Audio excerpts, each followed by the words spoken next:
Psalm 139, 2 verses, 23 and 24, says this: "Search me, God, and know my heart. Search me, God, and know my heart," says David. And he says, "I'm not done yet. Test me and know my anxious thoughts. See if there is any offensive way in me, and lead me into the way everlasting." Somebody say, "There's a better way. There's a better way. There's a better way. There's a better way." And David's after it, and the reason you're in the room is because you're after it too. There's a better way that God has for us. And we're going to center our attention on these two verses. And I'm going to preach from the subject titled, "Should I Recycle This?" I want you to give somebody a high five and say, "Should I recycle this?" before you're seated. Before you're seated. You may be seated in the presence of the Lord. Now, I'm born and raised in Alabama. An old redneck right like me, I didn't know nothing about recycling.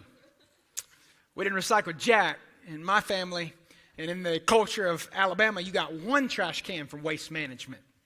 Everything went into one trash can. We didn't know nothing about plastics this and environmental that. You know, there were some times, if we didn't want to throw it all in the can, went to the backyard, dug a big hole, and threw all these black trash bags in there and lit it on fire. Real environmental friendly, I understand. So as you could imagine, there was quite the culture shock when I moved from Alabama to California. Oh yeah, I don't have to say much more than that. You already know where I'm going. Boy, oh boy, they know how to recycle everything. And they give you two cans, not just one. They got a black can for all the garbage that needs to be destroyed in the field. And then they have the recycling can for all the stuff that you can make new stuff out of, and you can reinvent things, and you can just keep it going. This idea of recycling, this word, recycle, it means to sort and collect trash in order to treat it and produce useful materials that can be used again. So the things that they didn't want polluting the environment, they wanted to be recycled.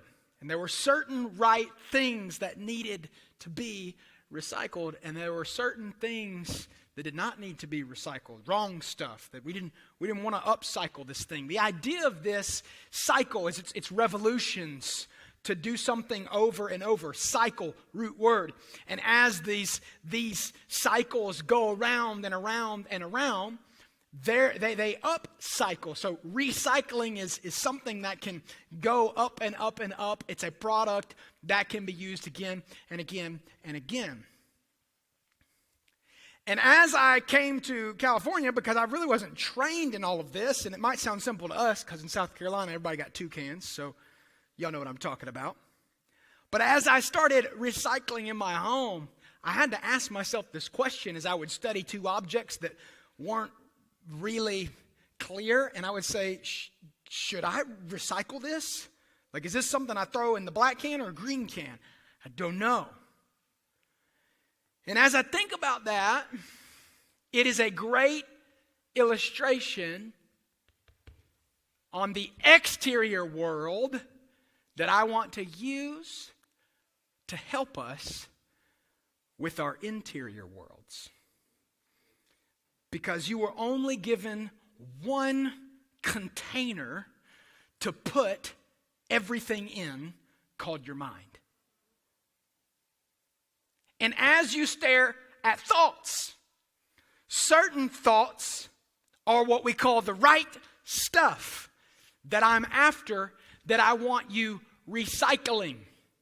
But there are certain wrong thoughts in the interior world that we ought not recycle. Because as we recycle the wrong stuff, it pollutes the environment in our soul, and it makes us crazy. Put simply. And we recycle some of the same bad thoughts over and over and over and over until we are a mess. And when I think about this, I want to get us into this idea of recycling the right stuff that we can use over and over and over again. Whatsoever is pure and lovely and noble, think on these things. So that we can dump all of the trash that we don't need in our minds. Because the text is talking about your mind. Search me, O God, David says, and know my heart. Search and know. Heart, meaning your emotional landscape. The field inside of you that is interior that we can't see. The heart, the bedrock of the soul where the intellect and the mind and the emotions all converge, and there's spiritual stuff that's cooking inside there. I know it's weird and deep and all that, but it's what it is. It's the heart. And David's crying out and say, search me, O God. Why would he say search? Search me and know me. Because sometimes we feel like David, we feel like there's certain pieces of us that are lost. You ever lost something like your wallet? And that panic rises in you. And as soon as you realize it's missing, you go to the last place that you had, that you found it, originally that you left it. And you realize it's not there. And you're like, my credit cards, my debit cards, the cash is gone. Like somebody's already snatched it and they've spent it on beer and chips. True story, that happened to me. Somebody robbed me of my book bag. We found the suckers and they spent it all, $600 in gift cards that was used for our wedding at Walmart on beer and chips. It was worse. It was awful. And so you think about, where's my wallet? Where's my wallet? Where am I? And then you're like, I need to enlist some help. And then you start calling on people and you're like, I need some troops to come help me find this thing. And then you start thinking that you saw it in places that you didn't leave it, but you got to go look because magically it could be there. You know what I'm talking about? And so you're like, I never put my wallet under the front seat of my car. But maybe it's there. So you tear out the door and somebody's like, did you check the front seat of the car? And you're like, I'm going. And then they start ripping up the cushions in the house. And they start looking in every junk drawer you've got. We all have one of those. Some of us more than others. And this concept is we are trying to, the first part, reveal what is hidden. That's what this is all about. Search me and know. David's asking God to search out his heart for the deep desires. And listen to me, losing an item like a wallet, it means that there is something that is missing that you feel like you need. There's something that is lost that you know you've got to have. And I want to say this to everybody in the room, and it can rumble your theology slightly, but salvation is not just an event. Salvation is a process. Which is why there's certain parts of you that still feel lost. And you clamor to find it and go, I just feel like something's what? Missing. So God, would you search me? Search me and help me find those things that feel like they don't quite look like Jesus yet. But then there's other times where you'll explain it to me like this. You'll say, I don't know, I just don't feel right. You've ever had a season where you describe it, I don't feel right. It seems as if there's this black cloud following me everywhere I go. I don't feel like me. And I feel like there's supposed to be a different me than what everybody's getting. You know what I'm talking about? Physically, when your body is this off, there are people who will go to a doctor and they'll say, Doc, I don't know what's happening. I'm not sleeping good. I'm not going to the bathroom right. I got headaches. I got vertigo. I need to know what's going on. And so you go to a doctor who's got expertise and he says, well, we're going to need to draw some blood so that I can analyze what's inside of you lying under the surface so that I can figure out how to help you after I've searched carefully the document by which told me what was inside your bloodstream. And then I can tell you why you don't feel like you. When we go to God, sometimes it's not for just the lost places that we feel like something's missing. Sometimes it's for the places we already have that don't feel like Jesus yet. And you go, Doc, would you search me? And would you draw some spiritual DNA out of me so that you could tell me what's going on in my heart, and any underlying issue, I'll be able to submit it to you if you reveal it to me. That's why he prays, God, would you search me? Because I won't settle for anything less than God's best for my life. And it's either a lost place that Jesus wants to redeem, for he came to seek and to save that which was lost. And through the process of walking with Christ, every part that still feels lost must be redeemed. And that's a process. And there are other certain things that are already happening that God wants to search in you, in your mind, and say, will you hand that over to me? Now,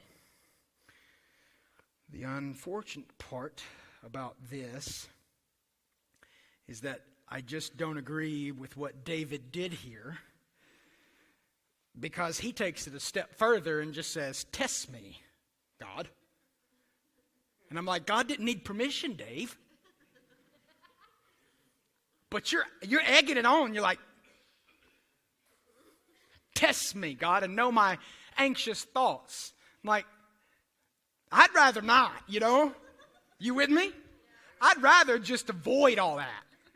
The opportunity to see that which God has revealed to me, if I have actually brought it under the submission of Jesus yet. Can I just be saved and be set free and be good? No test. No opportunity to see if I got it right. Just let me get it right. I come to church, I lift my hands, get a case of the heebie-jeebies.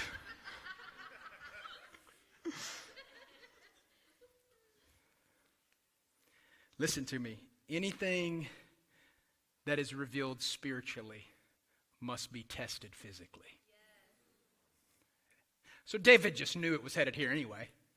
And so the more mature version of ourselves being David just goes ahead and beats God to the punch. Test me, oh God, and know my anxious thoughts. It's so funny that thousands of years ago, the author did not say, test me and know my thoughts.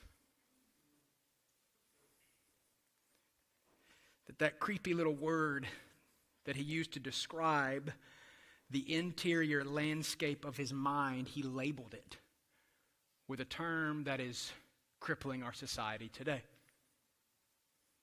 Anxious thoughts. Test me and know my anxious thoughts. I see you've revealed it to me. Let me see if I am as mature Monday through Saturday as I appear to be on Sunday in front of everybody. Let's test and see if there's any offensive way in me. Would you bring it to the surface, God? This idea, I want to lean in, because anxious thoughts, it has a way of coming about that I want to tap into, because what I'm after is your minds. That's what this is all about. He is saying, know my anxious thoughts. Know them. Know my heart. He is talking about here, the interior world. And I want to demonstrate what I know to be true of what happens in us. The way this works Once something is revealed, we have two options. And the first is this, that we rehearse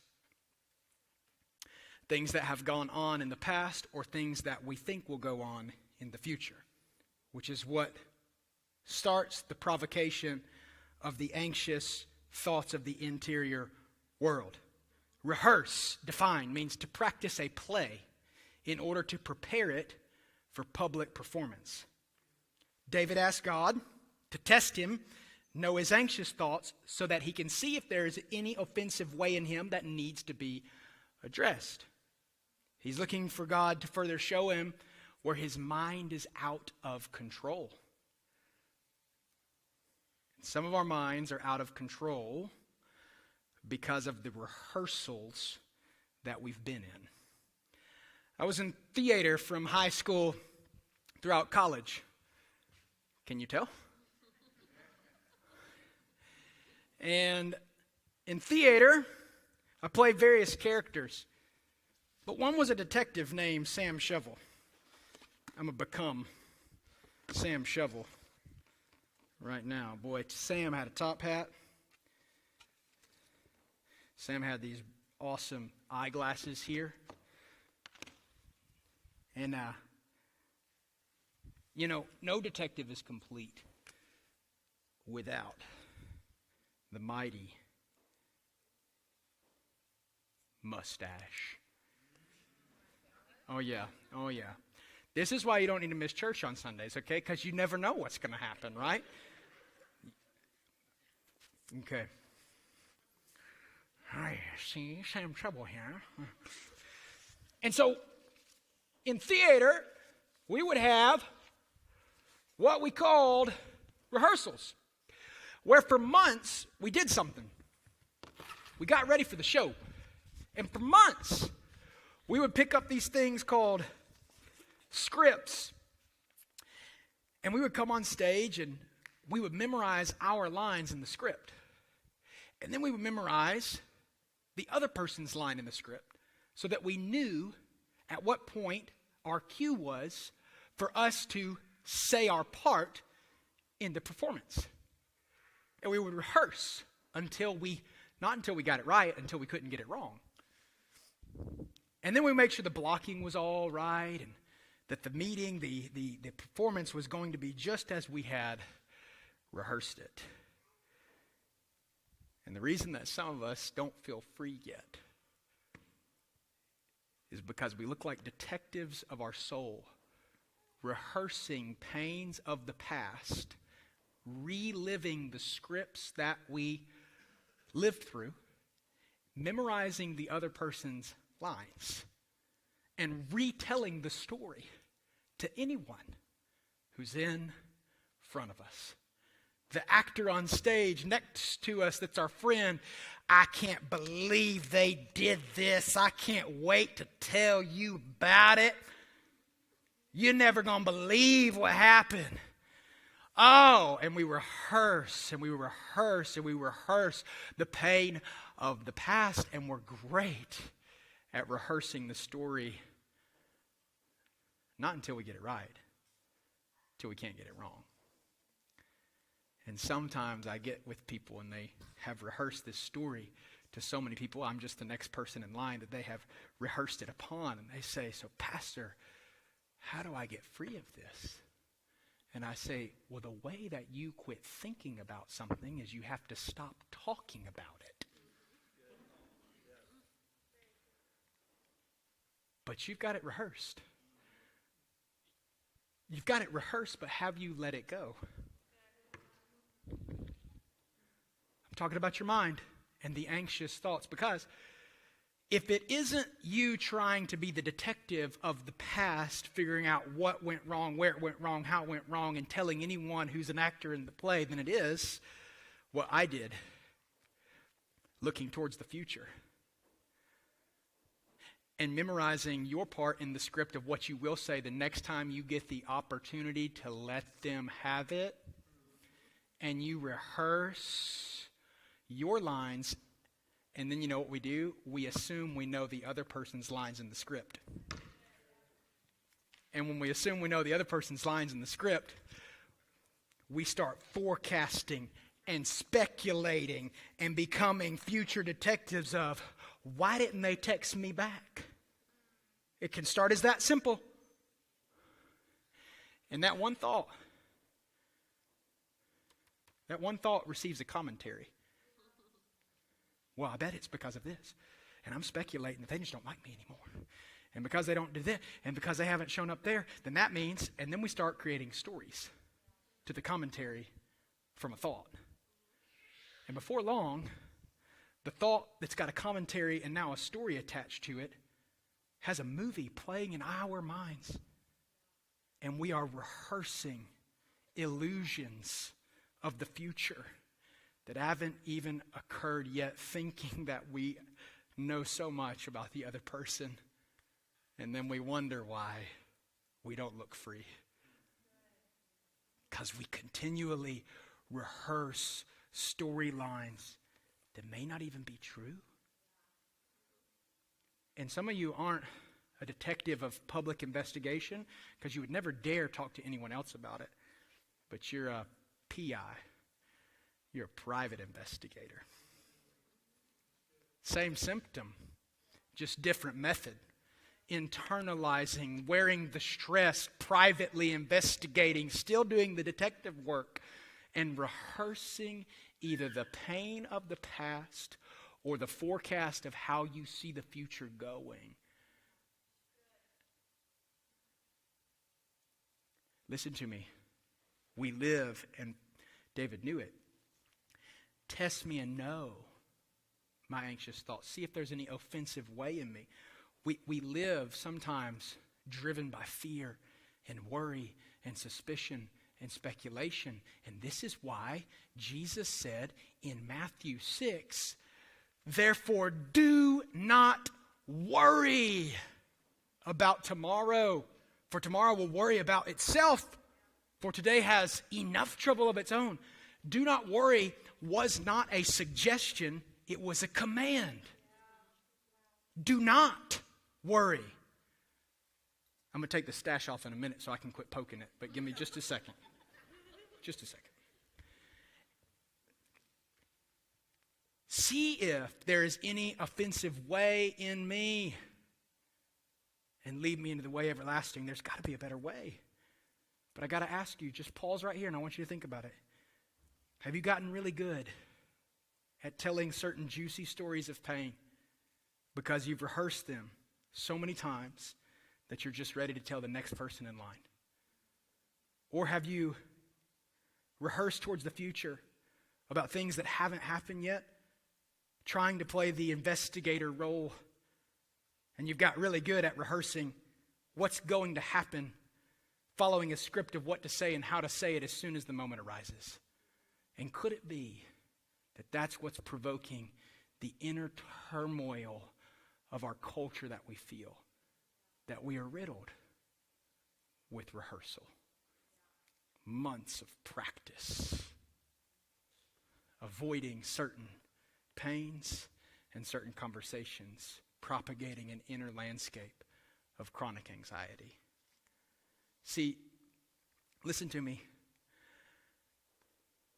We have to acknowledge our emotions, and we honor our emotions by acknowledging them, but we bridle our emotions by keeping them subject to the truth. This is why David says, see if there is any offensive way in me. We want to see if there's anything under the surface that's less than God's best for our inner lives. Because some of this negative stuff we're recycling and replaying, we just go to the next play and we recycle all the things that are making it so hard to just be human. And there's other things that God wants you to recycle. I got two helpers coming to illustrate it because there's a better way. Somebody say, there's a better way. I'm going to wear this just a minute longer.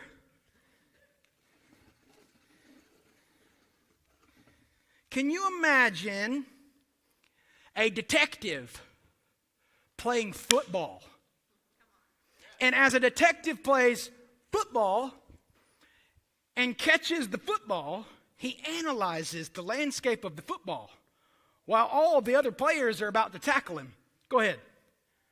And as he analyzes the football, he didn't want to get rid of it.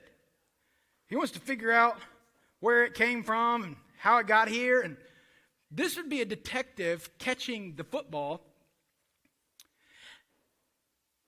and rehearsing what could have happened with each thought that comes their way.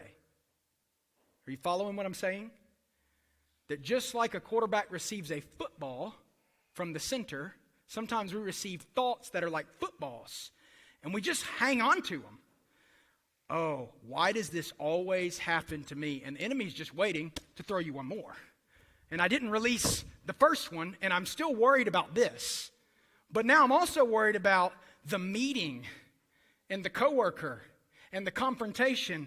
And if they say that, I'm ready. I'm locked and loaded. But I still am worried about why does this always happen to me? But I'm so anxious about that meeting. And before you know it, my kids have something wrong with them and what's going to happen when they grow up and all that. And then I'm still worried about why does this always happen to me? And I'm still thinking about the next meeting. And then now I'm worried about my kids. And before long, another thought. And I'm still holding on to all the other ones. And I'm speculating, oh, my spouse did something so stupid. Don't they know me better by now? And I'm rehearsing the next line that I can say. And why does this always happen to me? Oh, and that meeting, I'm still braced for the impact, but I'm going to let them have it. And my kids are out losing their minds, and I'm not sure what to do about it. But at the same token, my spouse, and before you long, hadn't done anything with any of those. And we just try to catch another one. Yeah. Like, yeah, I'm just analyzing. Meanwhile, the game's being played all around us. People are flying around, and we're investigating everything. And they're like, yeah, just hang on a second. I can hold another one. No. I don't let anything out. I just come on, baby. Yeah. And we keep holding on to all these things, and we just can't hold it. We can't. Go ahead. Beam me up, Scotty. Right? Yeah, hit me again. Yeah. Because the enemy is relentless. He just doesn't stop. Doesn't stop. There's got to be a better way.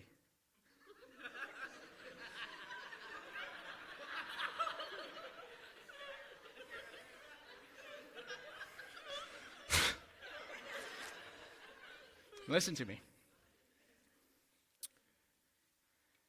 It is for freedom that Christ set you free. But we have settled for minds that are imprisoned. Because when God reveals something to you and tests you on it, you can either rehearse it or you can release it. Are you rehearsing or are you releasing? Let me show you what that looks like. Because if he is saying that you must, God, lead me into the way everlasting, that you must see if there's any offensive way in me and lead me into the way everlasting, that must mean that David knew that there was another option.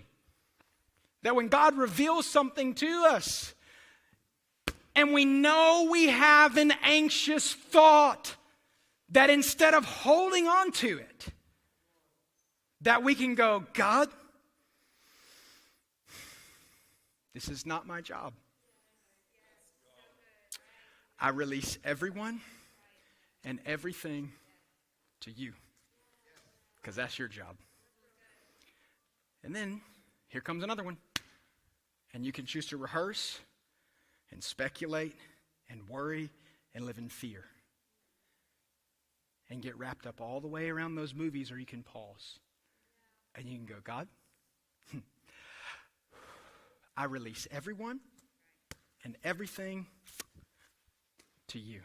For it is for freedom that Christ set me free. For I will fix my mind on things above. For God has not given us the spirit of fear, Paul said to Timothy, but of power, love, and a sound mind.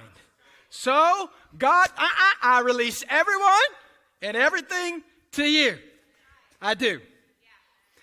An NFL QB, Super Bowl's next Sunday. I intentionally did this because next Sunday, I want you to watch the QB's release. They time them. And those quarterbacks are trying to develop the fastest, quick release of everybody playing the game. And the average time a quarterback receives the ball and then has to get rid of it is 2.5 seconds. I'm not asking you to be an NFL quarterback mentally. What if you just doubled the floor of average NFL and you did 5 seconds? You catch a thought, and you can either start rehearsing, and for months on end, you can rehearse the play, or in 5 seconds, you can release the play and move on to the next one.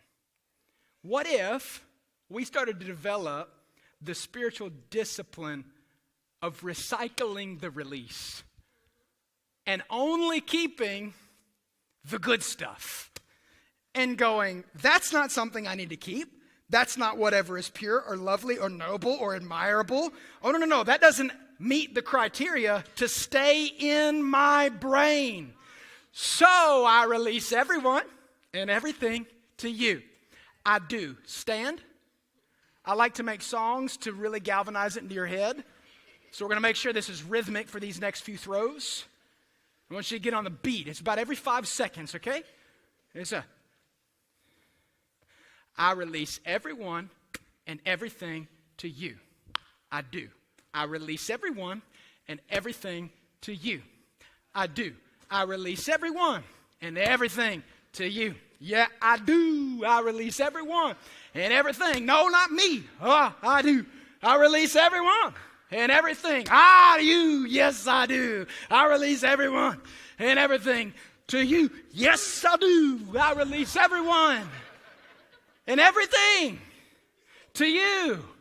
The next time that the thought ambushes you and you are worried about rehearsing and analyzing and overthinking and detective work and getting into the investigative side of things, I just want you to stop and go, God,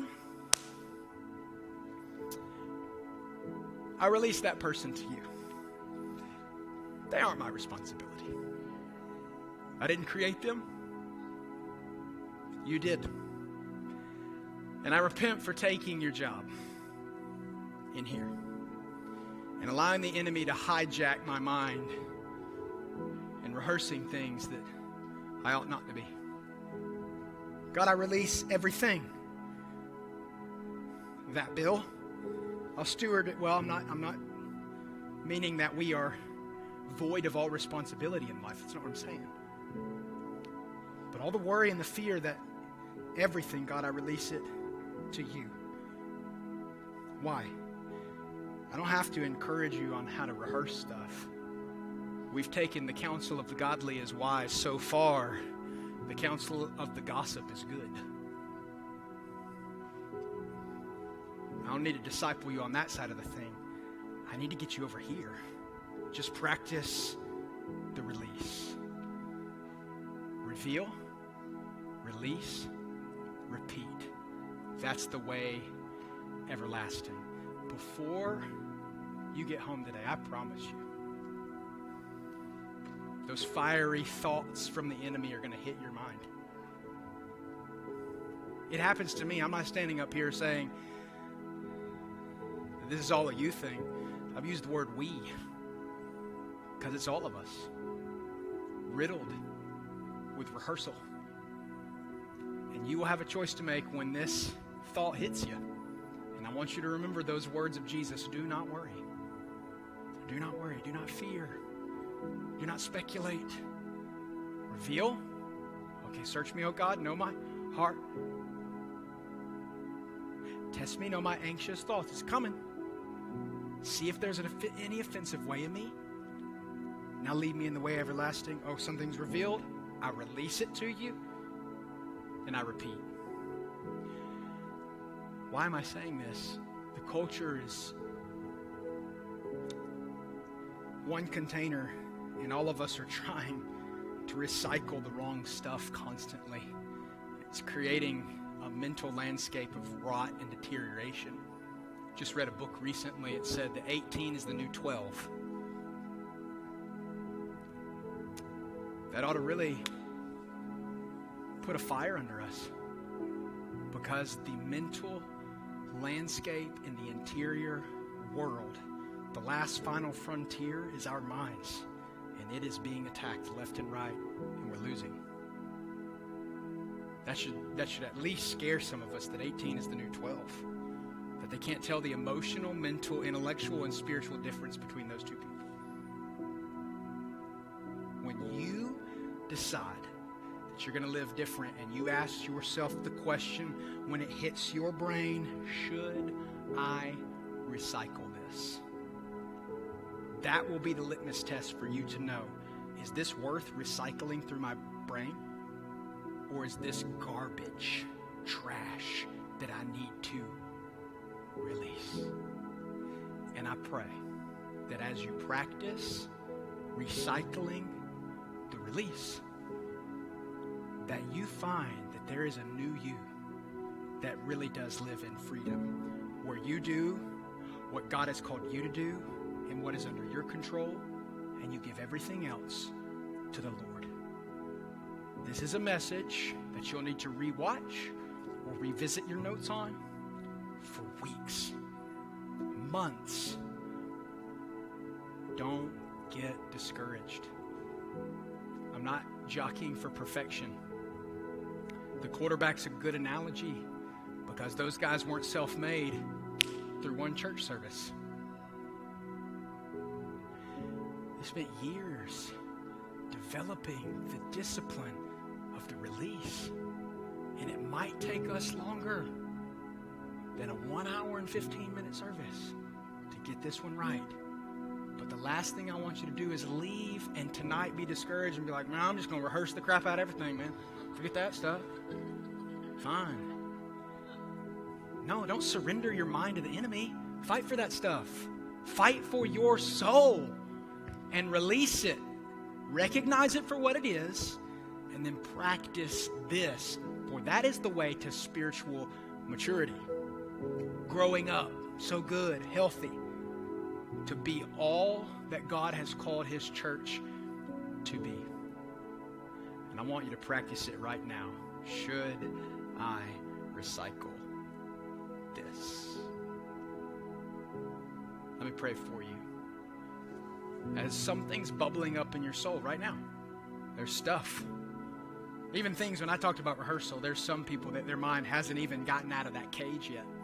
You're still thinking, the anxiety's leaking, your heart's racing about all the future stuff, and you've been thinking about Monday, and you're stuck here in Sunday. Your mind needs to be brought back here and now. How do you do it? God, I release it to you. Meet me here, God, right here, right now. I release it to you. I release it to you. I practice the spiritual discipline of handing this over to you. And then you replace that with joy. What has God already done in your life that you can refocus your attention on, you can center yourself on? This is what Paul says. He says, rejoice in the Lord always. Again, I say it, rejoice, because the Lord is near. And in the same sentence, he says, so be anxious for nothing, but in everything with prayer and petition and thanksgiving, make your requests known to God. That's the release. Make your requests known to God. And the peace of God, which transcends understanding, will guard your hearts and your minds in Christ Jesus. When you release through prayer, you get the guard of Christ in your life, on your heart, and on your mind. We can either rehearse or we can release, and you cannot do both. Thanks for watching. Head over to vividchurch.com so that you can stay updated with all things Vivid Church. Join us in person or online for one of the services so that you can be a part of our Vivid Church family. But don't stop there. Please share this video so that we can help other people live the vivid story that God has for them. Thank you.